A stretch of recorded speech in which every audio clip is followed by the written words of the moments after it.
کوئی بھی باپ اپنی بیٹی کے ساتھ ایسا کیسے کر سکتا ہے؟ جب بھی میری شادی ہوتی تو شادی کی رات ہی ابو میرے شوہر کو 25 لاکھ روپے دے کر کہتے میری بیٹی کو طلاق دے دو۔ یوں میں اب تک کئی طلاقیں لے چکی تھی، مگر ہمیشہ ابا میری زبردستی شادی کروا کر طلاق دلواتے اور وجہ کچھ بھی نہ بتاتے۔ لیکن اماں اسی رات مجھے دودھ میں ہلدی ڈال کر دیتی، جس کو پیتے ہی میں سو جاتی تھی۔ آنکھ کھلتی تو ہر کوئی مجھے عجیب سی نظروں سے دیکھتا۔ اس بار سوچ لیا کہ دودھ پینے کا ناٹک کروں گی، اور جیسے ہی میں نے سونے کی ایکٹنگ کی تو میرے پاؤں تلے سے زمین نکل گئی۔ جب میرا شوہر میرے روبرو بیٹھا مجھے بڑے غور سے دیکھ رہا تھا، میں تو منتظر تھی کہ احمر کچھ تو کہے گا، مگر اسے یوں بیٹھے بیٹھے جب بڑی دیر ہو گئی تو میں نے اپنی پلکیں اٹھا کر دیکھا تو اس کو خود میں محو پایا تھا۔ میں آخر کار بول ہی پڑی تھی کہ کیا بات ہے احمر، آپ مجھے اس طرح غور سے کیوں دیکھ رہے ہیں؟ احمر کی نظریں ابھی بھی میرے چہرے پر جمی ہوئی تھی۔ وہ کہنے لگا، تم بے حد حسین ہو نیلم۔ 2 ماہ قبل ہماری منگنی ہوئی تھی۔ تم سے پہلے بھی امی میرے لیے کئی لڑکیوں کے رشتے لے کر آ چکی تھیں، مگر مجھے کوئی لڑکی پسند نہیں آتی تھی۔ لیکن جب تمہاری تصویر دیکھی تو میں نے فوراً تمہیں پسند کر لیا۔ مجھے تو سمجھ ہی نہیں آتا کہ کوئی اتنا خوبصورت کیسے ہو سکتا ہے۔ احمر میری تعریف کرنے لگا تو میری جان میں جان آئی تھی۔ میں اب مسکراتے چہرے کے ساتھ اس کی باتیں سننے لگی تھی۔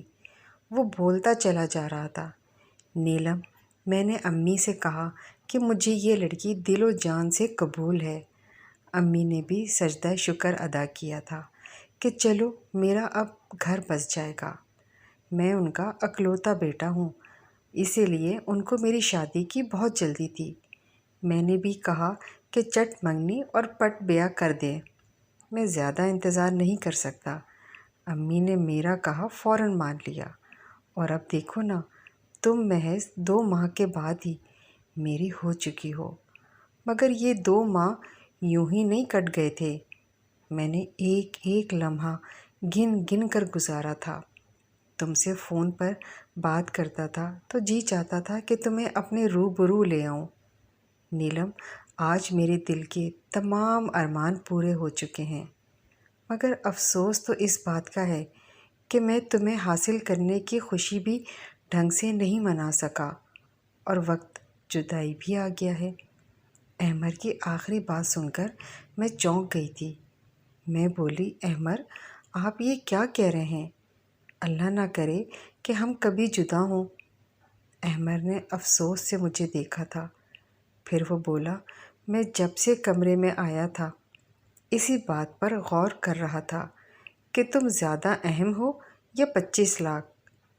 دل نے تمہارا نام لیا ہے، مگر دماغ کہتا ہے کہ 25 لاکھ کوئی چھوٹی رقم نہیں ہے۔ اگر میں ساری زندگی بھی کماتا رہوں گا تو کبھی بھی 25 لاکھ روپے جمع نہیں کر پاؤں گا۔ میں حیرت سے بولی، کون سے 25 لاکھ اور کہاں سے آئے؟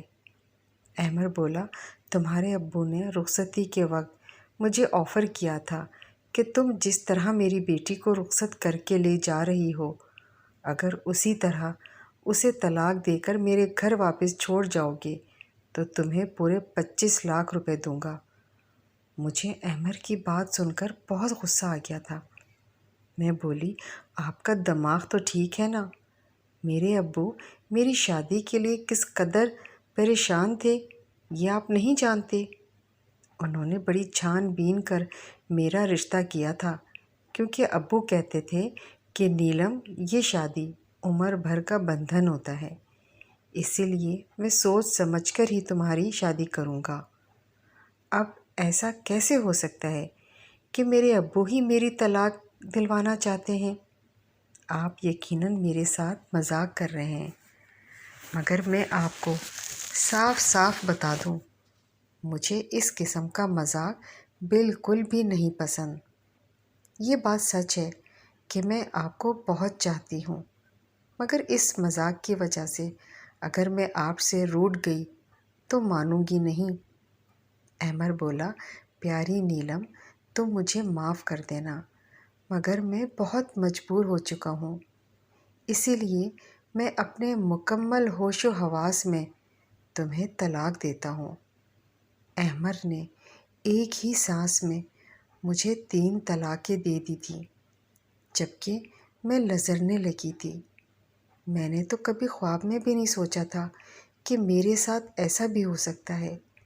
شادی کے سیج پر ہی مجھے طلاق مل جائے گی۔ میری آنکھوں سے آنسو بہنے لگے تو احمر بولا، بس بس، ابھی رونے کا وقت نہیں ہے یار، مجھے ڈر ہے کہ ذرا سی دیر پر تمہارے ابو اپنا فیصلہ نہ بدل لیں، یہ نہ ہو میرے 25 لاکھ میں سے کٹوتی ہو جائے۔ چلو جلدی جلدی اٹھو، میں تمہیں تمہارے گھر چھوڑ آؤں۔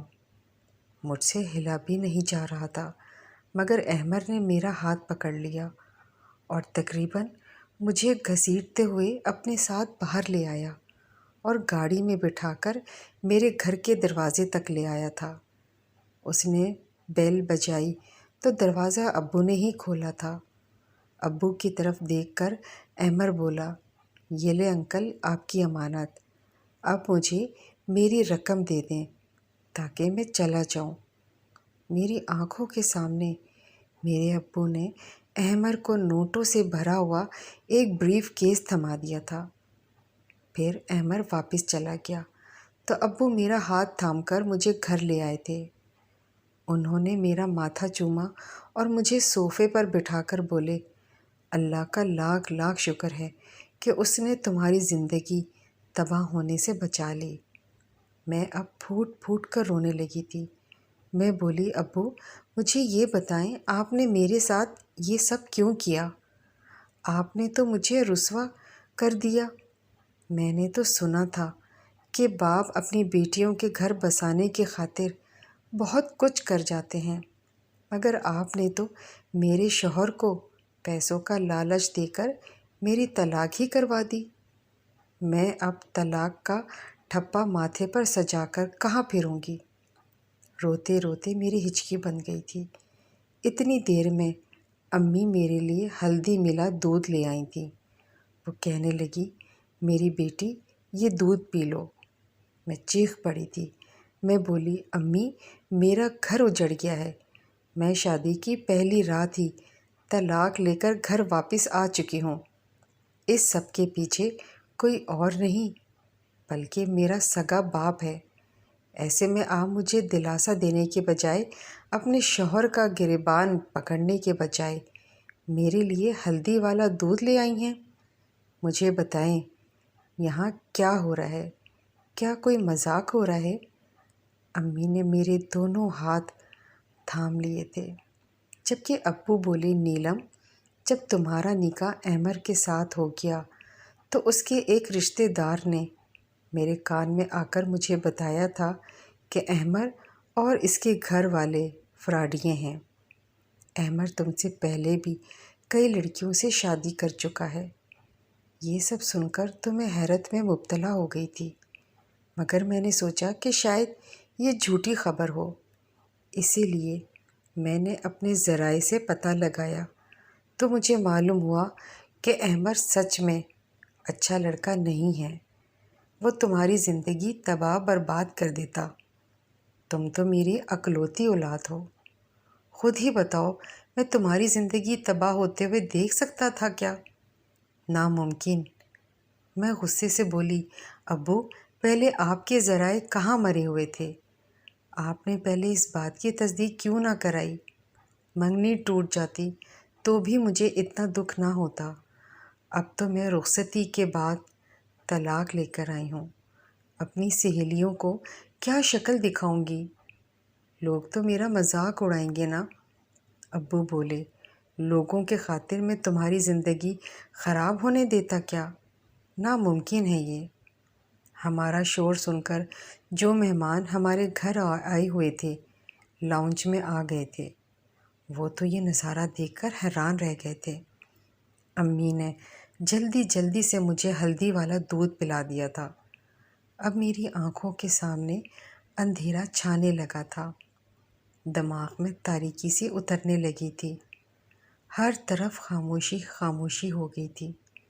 دیکھتے ہی دیکھتے میں گہری نیند سو چکی تھی۔ اگلے دن دوپہر کے وقت میری آنکھ کھلی تھی۔ میں اپنے بیڈ پر لیٹی ہوئی تھی۔ مجھے بہت عجیب سا محسوس ہو رہا تھا۔ میرا دماغ ارد گرد کے ماحول کو پہچاننے میں غلطی کر رہا تھا۔ میں یہی سوچ رہی تھی کہ آخر میں یہاں کیا کر رہی ہوں۔ پھر میرے دماغ میں رات والا منظر گھومنے لگا تھا۔ اوہ، مجھے تو طلاق ہو گئی ہے۔ یہ بات سوچتے ہی میرا دل ڈوب سا گیا تھا۔ میں جلدی سے اٹھ بیٹھی اور تقریباً بھاگتی ہوئی باہر لاؤنج میں آ گئی تھی۔ سب مہمان واپس جانے کی تیاریوں میں مشغول تھے، لیکن جیسے ہی ان کی نظر مجھ پر پڑی تو وہ مجھے سب عجیب سی نظروں سے دیکھنے لگے تھے۔ مہمانوں کی نظروں میں میرے لیے غصہ نہیں تھا، طنز بھی نہیں تھا، کچھ ایسا تھا جیسے میں سمجھ نہیں پائی تھی۔ امی نے مجھے دیکھا تو میرا ہاتھ پکڑ کر مجھے اپنے ساتھ کمرے میں لے آئی تھیں۔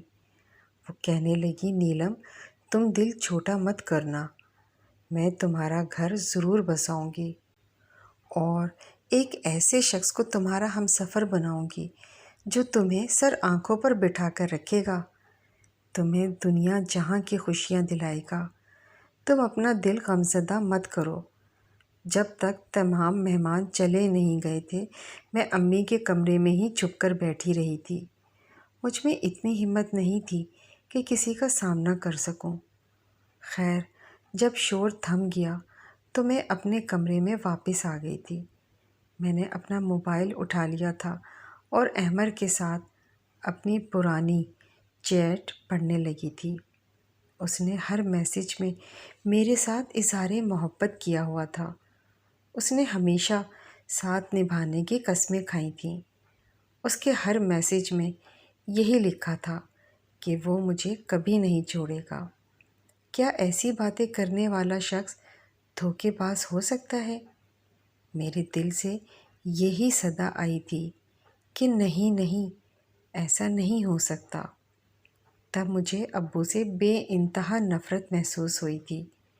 ان کی وجہ سے میرا گھر ٹوٹ گیا تھا۔ میں لوگوں سے ڈرنے لگی تھی، اسی لیے گھر سے باہر نہیں نکلتی تھی۔ جبکہ ابو یہ سب دیکھتے تو نہایت افسردہ ہو جاتے تھے۔ وہ مجھے کہتے، نیلم، تم باہر نکلو، گھومو پھرو، خود کو یوں گھر میں قید مت رکھو۔ میں ان کی باتیں ایک کان سے سن کر دوسرے کان سے نکال دیتی تھی، مگر ابو اب مجھے زبردستی اپنے ساتھ باہر لے جانے لگے تھے۔ وہ مجھے بہت زیادہ وقت دیتے تھے۔ وہ مجھے ہر وقت سمجھاتے رہتے تھے۔ ایک دن مجھ سے کہنے لگے، تمہیں چاکلیٹ پسند ہے نا؟ میں نے ہاں میں سر ہلا دیا تو وہ کہنے لگے، تم چاکلیٹ حاصل کرنے کے لیے کس حد تک جا سکتی ہو؟ میں بولی، ابو میں تو پہاڑ سے بھی کود سکتی ہوں۔ تب ابو بولے، اور اگر تمہارے سامنے میں ایک طرف بریانی رکھ دوں اور ایک طرف چاکلیٹ تو تم کس کو چنو گی؟ میں اس بات کو سن کر ہنس دی اور بولی، ایک بھی لمحہ ضائع کیے بنا میں بریانی کو چن لوں گی، کیونکہ بریانی کے سامنے چاکلیٹ کی محبت دل سے ذرا کم ہو جاتی ہے۔ تب ابو بولے، نیلم، تم احمر کے لیے چاکلیٹ کی سی حیثیت رکھتی تھی، جبکہ پیسہ اس کے لیے بریانی تھا۔ اس نے تمہیں پیسے کی خاطر چھوڑ دیا، تو کیا اب تم ساری زندگی اس کا روک لگا کر بیٹھی رہو گی؟ میں ابو کی باتیں سن کر پھوٹ پھوٹ کر رونے لگی تھی۔ وہ سچ ہی تو کہہ رہے تھے۔ احمر نے اگر مجھے چھوڑا تھا تو اس میں نہ ہی ابو کا قصور تھا اور نہ ہی پیسوں کا، بلکہ اصل قصور تو احمر کی خود نیت کا تھا۔ اور اس دن میں اتنا روئی تھی کہ دل سے احمر کا خیال ہمیشہ ہمیشہ کے لیے نکل گیا تھا۔ ابو اب مجھے نئی ابتدا کے لیے تیار کر رہے تھے۔ انہوں نے مجھے ایک لڑکی کی تصویر دکھائی تو میں نے رضامندی ظاہر کر دی تھی۔ پھر ابو نے لڑکے والوں کو گھر بلا لیا تھا اور میری اور راہل کی ملاقات کروا دی تھی۔ راہل ایک اچھا لڑکا تھا۔ وہ کہنے لگا، مجھے علم ہے کہ آپ کی پہلی شادی ناکام ہو چکی ہے۔ میں جانتا ہوں کہ لڑکیوں کے لیے شادی کا ٹوٹ جانا بہت بڑا صدمہ ہوتا ہے۔ میں آپ کو اس غم اور صدمے سے نکالنے کی پوری کوشش کروں گا اور آپ کو بے انتہا محبت دوں گا۔ میں راہل کی باتیں سن کر بہت پر امید ہو گئی تھی۔ میں نے ابو سے کہہ دیا تھا کہ میں راہل کے ساتھ شادی کرنے پر رضامند ہوں، مگر اس دفعہ میں منگنی نہیں کرنا چاہتی تھی۔ میں نے نکاح کا آپشن چوز کیا تھا، اسی لیے محض 2 ہفتے بعد ہی وہ دن بھی آ گیا تھا جب میری شادی راہل کے ساتھ ہو چکی تھی۔ میں بہت خوش تھی، مگر اس بار شادی کی رات کو لے کر دل میں بہت سے وسوسے سر اٹھا رہے تھے۔ کہتے ہیں نا کہ دودھ کا جلا ہوا چھاچھ بھی پھونک پھونک کر پیتا ہے۔ میں راہل کے کمرے میں بیٹھی تھی، وہ بھی بہت خوش تھا۔ میرے پاس آیا، میرا گھونگھٹ اٹھایا اور میرے ہاتھ میں سونے کی انگوٹھی پہنا کر بولا، نیلم، میں تمہیں عمر بھر خوش رکھنے کی کوشش کروں گا۔ میں مسکرا کر بولی، کیا مجھے آپ کے وعدوں پر یقین کر لینا چاہیے؟ راہیل نے ہاں میں سر ہلا دیا اور بولا، جان کی بازی لگا دوں گا، مگر اپنے قول و فعل میں پورا اترنے کی کوشش کروں گا۔ تبھی راہیل کے موبائل کی گھنٹی بجی تھی۔ اس نے فون نکال کر کان سے لگایا تو اس کے چہرے کی مسکراہٹ ایک دم کم ہوتی ہوئی اور ختم ہی ہو گئی تھی۔ وہ کہنے لگا، آپ یہ کیا کہہ رہے ہیں؟ آپ کی بات میں سمجھ نہیں پا رہا۔ فون کرنے والا شخص اس کو دلیلیں دینے لگا تو راہیل بولا، میں آپ کی بات پر کیسے یقین کر لوں؟ فون کی دوسری جانب بیٹھے شخص نے اس سے نہ جانے کیا کہا تھا کہ راہیل کے چہرے پر مسکراہٹ پھیل گئی تھی۔ راہیل نے فون فوراً بند کر دیا اور میرا ہاتھ پکڑ کر بولا، نیلم، میں تمہیں طلاق دیتا ہوں، طلاق دیتا ہوں، طلاق دیتا ہوں۔ یہ الفاظ میرے اعصاب پر ہتھوڑے کی مانند لگے تھے۔ میں غصے سے بولی، یہ تم کیا بکواس کر رہے ہو؟ تو راہیل کہنے لگا، نیلم، میں نے 2 سال قبل ہی ایک پرائیویٹ کمپنی میں جاب سٹارٹ کی تھی۔ مجھ پر کمپنی والوں نے بہت سختیاں کی تھی، تنخواہ بھی واجبی سی تھی، جبکہ میرے ہنر کے باعث کمپنی نے بہت کامیابیاں حاصل کر لی تھیں۔ جس دن میں تم سے ملنے گھر آیا تھا، تب تمہارے ابو کہنے لگے، مجھے بتاؤ راہیل، تمہاری زندگی کی سب سے بڑی خواہش کیا ہے؟ تو میں بولا تھا کہ اگر مجھے 20 لاکھ روپے مل جائیں تو میں اپنا بزنس شروع کرنا چاہوں گا۔ ابھی تمہارے ابو کا فون آیا تھا، وہ مجھے 25 لاکھ روپے دینے پر رضامند تھے، بدلے میں انہیں مجھ سے تمہارے لیے طلاق چاہیے۔ میں تمہیں طلاق ہرگز نہ دیتا، مگر ایک طرف تم تھی اور دوسری طرف میرا ایک بہت بڑا سپنا۔ چلو آؤ، میں تمہیں تمہارے گھر چھوڑ آتا ہوں، کیونکہ اب ہم دونوں ایک دوسرے کے لیے نامحرم ہو چکے ہیں۔ میرا سر چکرانے لگا تھا، حتیٰ کہ میرے گال بھی سرخ ہو گئے تھے۔ میں دھاڑ کر بولی، نہیں جانا مجھے تمہارے ساتھ، میں خود چلی جاؤں گی۔ راہیل مسکرا کر بولا، یار میری مجبوری ہے، اگر تمہارے ابو نے مجھ سے کہا ہے کہ اگر تم میری بیٹی کو چھوڑنے آئے تبھی تمہیں میں پیسے دوں گا، اسی لیے اگر مجھے تمہارے ساتھ زبردستی بھی کرنا پڑی تو میں اس سے گریز نہیں کروں گا۔ پھر میں مجبوراً کچھ بھی کہے بنا راہیل کے ساتھ چل پڑی تھی۔ جو مرد مجھے پیسوں کی خاطر طلاق دے سکتا تھا، پھر وہ کچھ بھی کر سکتا تھا۔ گھر کے دروازے پر راہیل نے ہی بیل بجائی، جبکہ ابو مجھے دیکھ کر بولے، آ گئی میری بیٹی۔ وہ ایسے سرسری انداز سے مجھ سے پوچھ رہے تھے جیسے میں کسی ٹرپ سے واپس آئی ہوں۔ میں کچھ نہیں بولی تھی۔ ابو باہر نکل کر راہیل سے بات چیت کرنے لگے تھے، جبکہ امی میرے لیے ہلدی والا دودھ لے آئی تھیں۔ میں چیخنے لگی تھی، میں بولی امی ابو نے دوسری بار بھی میرا گھر اجاڑ دیا۔ تبھی مجھے پیچھے سے ابو کی آواز سنائی دی تھی۔ وہ کہنے لگے میں نے تمہیں بچانے کے لیے یہ سب کیا ہے۔ راحیل بھی ایک اچھا لڑکا نہیں تھا، وہ تمہیں خوش نہیں رکھ پاتا۔ میں غصے سے بولی ابو مجھے حیرت ہوتی ہے کہ آپ نے کروڑوں کا بزنس تنہا کیسے سنبھالا ہوا ہے، جبکہ آپ میں تو قوت فیصلہ ہی نہیں ہے۔ آپ کو تو اتنا بھی علم نہیں ہے کہ مقابل شخص اچھا ہے یا دھوکے باز۔ آپ کو تو لوگوں کی پرکھ ہی نہیں ہے۔ آپ ایک فیل انسان ہیں۔ میری دھاڑ سے امی دہل رہی تھی۔ امی کہنے لگی بیٹا یہ دودھ پی لو، تمہیں سکون مل جائے گا۔ میں نے فوراً نفی میں سر ہلا دیا تھا، مگر امی نے زبردستی ہی مجھے دودھ دے دیا تھا۔ دودھ پیتے ہی مجھے سکون مل گیا تھا اور مجھے نیند آ گئی تھی۔ اگلے دن میں بہت دیر سے اٹھی تھی۔ دن چڑھ آیا تھا۔ میں سو کر اٹھی تو میرے گھر کے ملازمین مجھے بہت ہی حیرت سے دیکھ رہے تھے۔ مجھے سمجھ نہیں آتا تھا کہ یہ سب ہو کیوں رہا ہے۔ اب میں نے خود کو اپنے کمرے تک ہی محدود کر لیا تھا۔ میں کسی سے بھی ملتی جلتی نہیں تھی۔ ابو ایک دن میرے پاس آئے اور کہنے لگے کتنے دن ہو گئے ہیں، میں تمہارا انتظار کرتا رہا کہ تم باہر آؤ گی، ہمارے ساتھ ملو جلو گی، باتیں کرو گی، مگر تم نے تو ہم سے دوری اختیار کی ہوئی ہے۔ میں بولی ابو مجھے بتائیں آپ نے میرے ساتھ اتنا برا کیوں کیا؟ آپ نے میری طلاق کیوں کروائی؟ ابو کہنے لگے بیٹا کبھی کبھار اپنی اولاد کی بہتری کے لیے انسان کو کڑوا گھونٹ بھرنا ہی پڑتا ہے، ورنہ دنیا میں ایسا کون سا باپ ہوگا جو یہ چاہے گا کہ اس کی اولاد کو مشکل حالات کا سامنا کرنا پڑے۔ میرا بس چلے تو تمہارے پاؤں بھی اپنی ہتھیلی پر رکھوں، مگر یہ دنیا ہے بیٹا، یہاں اولاد اور مال انسان کی آزمائش کے لیے ہی اتارے گئے ہیں۔ میں نے جو کچھ بھی کیا بڑی تکلیف میں کیا ہے، میں ہرگز ایسا نہیں کرنا چاہتا تھا۔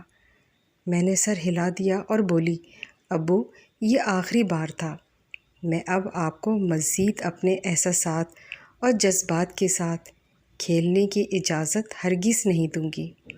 ابو بولے ہاں ہاں بالکل ویسا ہی ہوگا جیسا تم کہو گی۔ اس دن کے بعد میں امی ابو کے ساتھ بیٹھنے لگی تھی، مگر میرے دل میں بہت سے سوال تھے۔ ابو مجھے طلاق کیوں دلواتے تھے؟ کیا میرے دونوں شوہر ہی برے تھے؟ اگر برے ہی تھے تو ابو پہلے کیوں نہیں معلومات کرتے تھے؟ ایسا کیا ہوتا تھا کہ شادی کی رات کیا ان پر وہی اتر جاتی تھی کہ تمہاری بیٹی کا شوہر اچھا نہیں ہے، اسے طلاق دلوا لو؟ چلو یہ بھی مان لیا کہ ابو کو پتہ چل جاتا تھا، پھر وہ 25 لاکھ کی خطیر رقم دے کر ہی مجھ کو طلاق کیوں دلواتے تھے؟ میں ابھی انہی سوالات کے جواب ڈھونڈ نہیں پائی تھی کہ ابو نے مجھ سے کہہ دیا کہ وہ میری تیسری شادی کرنا چاہتے ہیں۔ یہ بات سن کر ہی میں تو آپے سے باہر ہو گئی تھی۔ میں بولی نہیں نہیں ابو اب بس بہت ہو گیا، میں آپ کو اپنی زندگی کے ساتھ کھلواڑ کرنے کی اجازت نہیں دوں گی۔ ابو بولے بیٹا اب کی بار میں نے تمہارے لیے بہت اچھا شوہر ڈھونڈا ہے۔ میں بولی ابو اگر میرے لیے لڑکا آسمان سے بھی اتر کر آ جائے تو بھی میں تیسری بار شادی نہیں کروں گی۔ ابو نے میرے سامنے ہاتھ جوڑ دیے اور پھوٹ پھوٹ کر رونے لگے تھے۔ وہ بولے میں جب جب تمہیں اداس اور غم زدہ دیکھتا ہوں تو میرا دل 100 کرچیوں میں بٹ جاتا ہے۔ میری بیٹی مجھے معاف کر دو، میں اگر تمہیں یوں ہی اداس دیکھتا رہا تو اپنی جان اپنے ہاتھوں سے ہی لے لوں گا۔ میں تو ابو کی بات سن کر ہی گھبرا گئی تھی، وہ اس حد تک بھی جا سکتے تھے کیا؟ میں بولی ابو آپ مجھے مجبور مت کریں۔ ابو کے آنسو تھمتے ہی نہیں تھے، اسی لیے میں نے ان کی بات مان لی تھی اور میں پھر سے تیسری شادی کے لیے تیار ہو چکی تھی، مگر میں اس بار نہ تو ذہنی طور پر آمادہ تھی اور نہ ہی جذباتی طور پر، بس ایک مجبوری تھی جو مجھے نبھانا پڑ رہی تھی۔ میری تیسری شادی کی رات بھی میری دوسری دونوں شادیوں کی طرح ہی گزری تھی۔ میرے تیسرے شوہر نے بھی میرے باپ کے کہنے میں آ کر مجھے طلاق دے دی تھی۔ میں غم و غصے سے پاگل ہو گئی تھی۔ مجھے سمجھ نہیں آتا تھا کہ کیا کروں اور کیا نہ کروں۔ دل چاہتا تھا کہ پوری دنیا کو آگ لگا دوں اور شروعات اپنے باپ کے گھر سے کروں۔ میرا تیسرا شوہر بھی مجھے میرے والدین کے گھر چھوڑ کر چلا گیا تھا۔ اب مجھے اپنے والدین سے سخت نفرت ہو گئی تھی۔ ابو اگر ایسا کرتے بھی تھے تو امی انہیں روکتی کیوں نہیں تھی؟ وہ تو میرے لیے ہلدی والا دودھ لے کر حاضر ہو جایا کرتی تھیں۔ 1 مہینہ ہی سکون سے گزرا ہوگا کہ ابو کو پھر سے میری شادی کا چاؤ ہو گیا تھا۔ وہ کہنے لگے، میری پیاری بیٹی، میں تمہارا گھر بسانا چاہتا ہوں۔ میں غصے سے بولی، آپ کے منہ سے دوبارہ یہ الفاظ نہیں سننا چاہتی۔ تو ابو کہنے لگے، ٹھیک ہے، اگر میری بیٹی کا گھر نہیں بس سکتا تو میرا گھر بھی کیوں بسے؟ میں تمہاری ماں کو طلاق دے کر خود کو اذیت دوں گا۔ میں ابو کی جانب بڑی حیرت سے دیکھ رہی تھی۔ کیا یہ ان کی محبت تھی میرے لیے، یا پھر وہ مجھے بلیک میل کر رہے تھے؟ مگر کیوں؟ یہ کیوں اب میرے حواس پر سوار ہو گیا تھا؟ اس کا جواب مجھے چاہیے ہی چاہیے تھا۔ اسی لیے بولی، ابو جی ٹھیک ہے، میں شادی کرنے کو تیار ہوں۔ ابو نے حسب عادت میرے لیے لڑکا پہلے سے ہی ڈھونڈ رکھا تھا، بس میری طرف سے اجازت ملنے کی ہی دیر تھی۔ پھر میری شادی کر دی گئی تھی۔ میں نے لڑکے کی تصویر دیکھی تھی تو ابو کہہ رہے تھے کہ شادی سے پہلے ایک بار مل لو، مگر میں نے انکار کر دیا تھا کیونکہ میں جانتی تھی اس نکاح کا انجام بھی طلاق پر ہی ہونا تھا۔ خیر، مقررہ دن میری شادی ہو گئی۔ میں اپنے چوتھے شوہر کی سیج پر بیٹھی تھی۔ رضوان میرے پاس آیا تو کہنے لگا، نیلم، میں یہ نہیں پوچھوں گا کہ تمہاری 3 طلاقیں کیوں ہوئی ہیں۔ میں نے تمہیں دل و جان سے قبول کر لیا ہے۔ میں اس کی یہ بات سن کر مسکرائی اور مسکرا کر بولی، تم فکر مت کرو، تمہیں تھوڑی دیر میں پتہ چل جائے گا کہ مجھے 3 بار طلاق کیوں ہوئی تھی۔ پھر وہ مجھے حیرت سے دیکھتا رہا اور پھر ہمارے کمرے کے دروازے پر دستک ہوئی۔ رضوان نے ہی اٹھ کر دروازہ کھولا تھا۔ وہ باہر نکل گیا تھا جبکہ میں دھڑکتے دل پر قابو پا کر اس کا انتظار کر رہی تھی کہ نہ جانے اب کیا ہوگا۔ تب رضوان میرے کمرے میں آیا اور کہنے لگا، نیلم، تمہارے ابو نے ایک آدمی کو بھیجا تھا۔ وہ کہہ رہے تھے کہ میں تمہیں طلاق دے دوں تو وہ مجھے 25 لاکھ روپے دیں گے، مگر میں اپنی بیوی کو، اپنی عزت کو محض پیسوں کی لالچ میں طلاق نہیں دے سکتا۔ یہ بات میری غیرت کے خلاف ہے۔ میں بہت ہی حیرت سے اپنے شوہر کو دیکھ رہی تھی۔ کیا مرد ایسے بھی ہوتے ہیں جو اپنے الفاظ پر جمے رہیں، جن کو پیسے کا لالچ بالکل بھی نہ ہو؟ میں رضوان کو آزمانے کی خاطر بولی، رضوان، میری پہلے بھی طلاقیں اسی وجہ سے ہوئی ہیں۔ میرے تینوں شوہر مجھے پیسے کی خاطر چھوڑ جایا کرتے تھے۔ آپ کیوں اتنی اچھی ڈیل اپنے ہاتھ سے گنوا رہے ہیں؟ وہ مسکرا کر بولا، زندگی میں پیسہ ہی سب کچھ نہیں ہوتا، پیسہ تو ہاتھوں کی میل ہوتا ہے۔ میری اولین ترجیح میری بیوی ہے، نہ کہ پیسہ۔ مجھے لگا تھا میرا دل خوشی سے پھٹ جائے گا۔ خیر، میں بولی، رضوان، ایک بات کہوں؟